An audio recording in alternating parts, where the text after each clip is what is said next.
This is the new Cadillac Escalade V, and this is the Cadillac CT5V Blackwing. The CT5V Blackwing carries a 6.2-liter supercharged V8 making 668 horsepower. The Escalade V also has a 6.2-liter V8 with a bigger supercharger, so it makes 682 horsepower. So, why is this not called the Escalade V Blackwing? Yeah, I don't care what Cadillac says. My name is Omar, and this is the Cadillac Escalade V Blackwing. I mean, just listen to this thing. It's amazing. It's a Blackwing.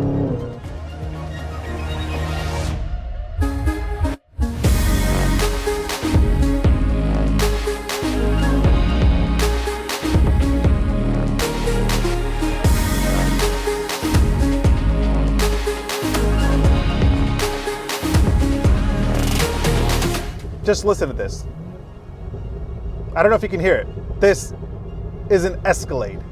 Now, if you've seen my Cadillac CT5V Blackwing review, you know that that's one of my favorite cars that I've tested in 2022. What you may not know about me is that the Escalade is also one of my dream cars in my dream garage. I've always loved the stature and the prestige that the Escalade carries. In my opinion, this is the ultimate full-size luxury SUV, and you can disagree with me if you want. But when Cadillac confirmed that they're going to be making an Escalade V, I obviously got super excited. My favorite Blackwing engine in my favorite luxury SUV. I mean, can life get any better? There is no reason why this should exist, but I'm glad it does. And there's no reason that an Escalade should sound like this, but I'm glad it does. I mean, just listen to this thing. Constantly snap, crackle, and pops all over the place. It's farting non-stop. And it sounds so good when you accelerate too. Yep. Blackwing. Apparently the reason this is not called a Blackwing is because to Cadillac, the name Blackwing is reserved just for track-focused Cadillacs, and this obviously isn't one. But it does sound like one.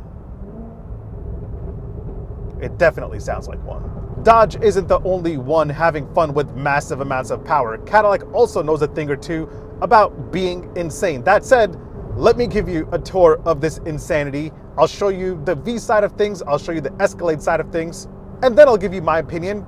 You know what? Screw my opinion. Who cares what I have to say? If you have the money, just go buy it. You'll absolutely love it. All right, let's go take that tour. All right, so before we talk about the Escalade side of things, let's talk about the V side of things. I mean, the Blackwing side of things, because, you know. So under the hood, you have a massive 6.2-liter supercharged V8 making 682 horsepower and 653 pound-feet of torque. My God. This is the same engine from the CT5V Blackwing. Over there, it makes 668 horsepower, but over here, Cadillac threw on a larger supercharger because you need more power. That makes the Escalade V more powerful than the GLS 63, which makes 603 horses, and even the new Alpina XB7, which makes 630. Now, besides more power, what else is so V about this? Well, it gets all-wheel drive as standard. You have Cadillac's magnetic ride control. It gets an air suspension, a limited slip differential. It's got those red Brembo brake calipers, and of course, it looks tougher. In this exterior Black Raven paint job, this thing looks extra tough. It almost looks like Darth Vader pulling up. If there was any car that Darth Vader would drive, this would be it. On the front, you have this massive blacked out grille, and it looks super, super tough. You've also got 22-inch wheels specifically made for the Escalade V, and I'm really digging the style on these. Definitely don't want to get these scratched up. And on the back, of course, you have quad exhaust outlets that sound absolutely nuts. Your neighbors are definitely going to complain. Let's take a listen.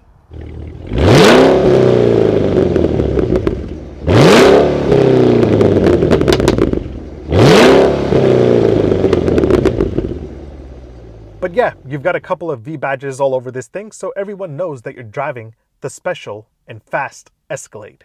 Now, once you get inside, there isn't much V going on in here at all. You've got a V badge right here next to the indicator. You've also got a V badge right here on the steering wheel, and that's it. The V is based on the Escalade Platinum, so it's super luxurious, and we'll talk more about that in a few minutes when we check out the rest of the interior. But yeah, the last crazy V thing that you have inside is your V mode. Now, you have a bunch of drive modes including Tour, Sport, Snow and Ice, Tow and Haul, and My Mode. But when you hit this button right here behind the shifter, you'll pop the Escalade V into V mode, where this will max out everything.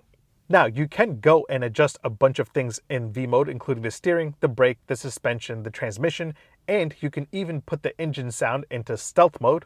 And believe me, that does not help with the exhaust sound. So if you think you're going to get up in the morning and start this up without pissing off your neighbors, don't, because that's always going to happen. Alright, so now that we've gone over the V part of things, let's hop inside and check out the Escalade side of things, starting with the second row. Hop in the second row of the Escalade V and you're working with 41.7 inches of legroom. I'm 5'11.5" and that half matters, and as you can see, I've got a good amount of room. It's very comfortable. Not to mention you can slide the second row forward and back if you want to be nice and share the space with the third row passengers. Now, since the Escalade V already costs so much money, you get heated seats in the second row. Oh wait, we didn't talk about pricing, did we? So the Cadillac Escalade itself starts at around $80,000. If you want the fastest Escalade V, you're looking at around $150,000. So yeah, that's an increase of around $70,000, which is why everything in here is essentially standard. All right, so now that we've got the pricing out of the way, let's keep going. You've got 2 screens in the back as a part of your rear entertainment system. You've got a bunch of apps built in, including YouTube, Hulu, YouTube Kids, and all that stuff so you can enjoy all the content in the world. Or you can just hook up your PS5 through the HDMI ports and start gaming. Getting in the third row is very easy. You just pull this lever twice, it folds down, and then it folds up and out of the way so you can get into the third row. Now, once you get into the third row, you're working with 35 inches of legroom, which isn't bad for some short rides. For somebody of my size, I think kids can sit back here pretty comfortably. It's pretty spacious and very nice. And if someone was rude to you and just left you hanging in the third row, you could just push this button right here, and the top part of the second row will fold down, and then you just take the strap, pull it, and get out so you can go on about your day.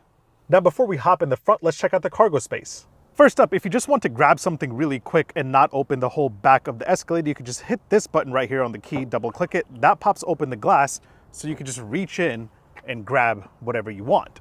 But if you want full access, you can use this button, or you can just hit the giant Cadillac logo, and that will open it up to 25.5 cubic feet behind the third row, 73 cubic feet behind the second row, and a massive 121 cubic feet with both the second and the third row folded. And of course, you can fold down the third row seats right from the cargo area by using these 2 buttons right here, and they go down pretty quick.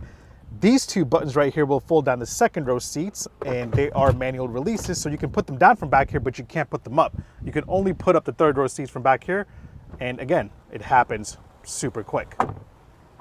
Let's hop in the front, and before we get into all the cool tech that you have in here, let me show you a cool trick. You can actually fold down the third row seats right from up here without ever going into the cargo area. You just use these 2 buttons right here, and you can put them down right from up here, and you can even put them back up from here. That is very convenient, and the whole process actually happens pretty fast. This is the fastest I've seen any automatic folding seats do their thing. Now, let's talk tech. The Escalade has been out for a while now, so a lot of you are probably already familiar with what goes on in here, but let me give you a quick rundown. So you have 38 inches of total diagonal display right here, consisting of not 1, not 2, but 3 OLED screens. And let's work our way from the right to the left. So first up, you have your infotainment display, which is pretty easy to use. Nothing too dramatic going on over here. You have wireless Apple CarPlay and wireless Android Auto as standard. You also have a native navigation system, which is pretty nice. You can use this app right here to talk to those sitting in the third row since they're so far away from you. But the cool thing is that you can actually turn off their mics if you don't want them to talk to you, since they might get a little annoying. Driver assist tech-wise, you have everything and anything that you could want, including all the various assists like adaptive cruise control. You have a bunch of camera angles that you'll need to park this giant beast. Of course, you have a 360-degree camera. You also have a 3D camera, but take a look at the graphic. It's a bit outdated. When you're in reverse, the wheels don't move. However, when you put this in drive, the wheels do move. And when you have it in drive and you're just standing still, the wheels keep spinning. I don't know why they haven't updated this yet. Oh, and by the way, you also have a rear view camera mirror, which Cadillac was one of the first brands to have this. You can also get Super Cruise on the new Escalade V, which I don't have here, unfortunately, so here's some footage from my GMC Sierra Denali Ultimate review. The next screen you have here is your gauge cluster, and it has a really cool startup animation, which at the end shows you a V logo, and it looks really nice. And then this is your main gauge cluster with the rev dial. Now, the third and final display that you have here is this tiny little screen on the left that will give you various information and access to some settings. First, you have your trip info. Anything you want to know about your current trip, you can access right here. Hit the HUD button right here, and that will let you adjust your heads-up display. Now, the coolest thing that this little screen can do is let you customize your gauge cluster. You can go through and select various layouts, including a full screen map view, which looks really, really nice and really sharp. I like this full screen map view quite a bit. And then you have the augmented reality layout, which turns your gauge cluster into this giant front camera display. If you have a destination set in your native navigation system, this will show you all the arrows and navigation guidance right in your gauge cluster. And then, last but not least, you have your night vision camera, and that will basically save your life at nighttime so you don't hit anyone or anything in your $150,000 plus Escalade V. Other than that, you have a 36-speaker AKG sound system, and it sounds great. Even this area right above the dash, it's one giant speaker. And you also have speakers in the headrests. If you're wondering who the heck AKG is, they are owned by Harman, a subsidiary of Samsung. And they also make other car sound systems like Bang & Olufsen for Volvo, Lexicon for Genesis. They also make Mark Levinson for Lexus, JBL for Toyota, and they also obviously make the Harman Kardon sound systems. But yeah, overall, the interior of the Escalade V is an outstanding place to be. It's just not as sporty as I thought it would have been, and I get it. Cadillac still wanted to keep this very much an Escalade, so they didn't go crazy by making it sporty by adding, sport bucket seats. Again, this is based on the Escalade Platinum, so you have all the luxury and amenities that you can think of. The seats are wrapped in fine semi-aniline leather. In fact, the whole interior is wrapped in beautiful quality leather. You've got heated and cooled front seats, of course, and you obviously have massaging seats because, you want to be getting a massage while your exhaust system just screams at the whole world. You've also got a heated steering wheel, and you've got a refrigerated center storage area right here to keep your drinks nice and cold. Everything in here is super elegant and really, really nice. Now, I know a lot of people complain about the shifter, and yeah, it can be a little nicer, a little bit more 2022 or 2023. And yes, these buttons aren't the highest quality, but I gotta say, if Cadillac made these buttons polished black, every car reviewer would still complain, so they can't win this battle. Unless they made these buttons right here metallic like the climate control buttons right here, I think that's the perfect solution. And yeah, that's really it about the interior. The only complaint I have is that the ambient lighting game in here at nighttime is a little dim. Even if you have it turned all the way up to the highest brightness, you can barely see it. Yeah, apparently somebody spray painted all over my perfect shooting location, but I'll get it cleaned up. Anyway, before I give you my opinion on how the Escalade V drives, let me point out a few important daily ownership highlights that I'll have to show all of you. You've got 6 cup holders, 2 in the front for the front passengers, obviously, and then you have 2 in the back right here for the second row passengers, and third row passengers have 1 on each side. Here are the keys to the Escalade V Blackwing. They match the color of your brake caliper, so this is why they are red. Door close sound from the outside, and the inside, very solid. Charging game wise, in the front you have a USB-C and A port right here. Your wireless charger is right here. Your phone slides in vertically. It's kind of nice because it saves space since the charging pad isn't horizontally laid out. You've also got a USB-C and A port in the center armrest. Those sitting in the second row have 2 USB-C ports right there. And Cadillac didn't forget about the third row passengers. They have a USB-C port on each side. Let's do an indicator and horn sound test. Indicator first. Same old GM indicator. Now for the horn sound. Oh yeah, that's solid. I like it. All right, let's go. I mean, do I really need to talk about how this drives? Is this not enough?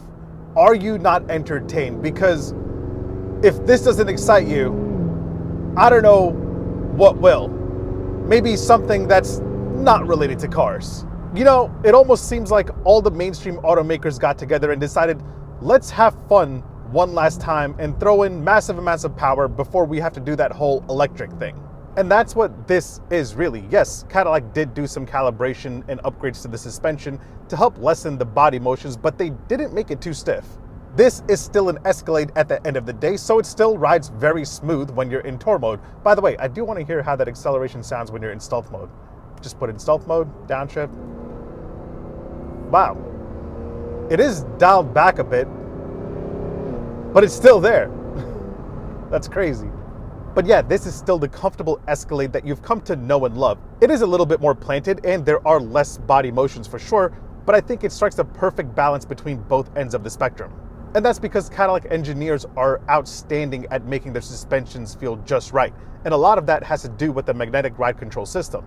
And when you hit that V button and hit the gas, this thing literally lifts up and takes off. Man, I can get into some serious trouble with a freaking Escalade.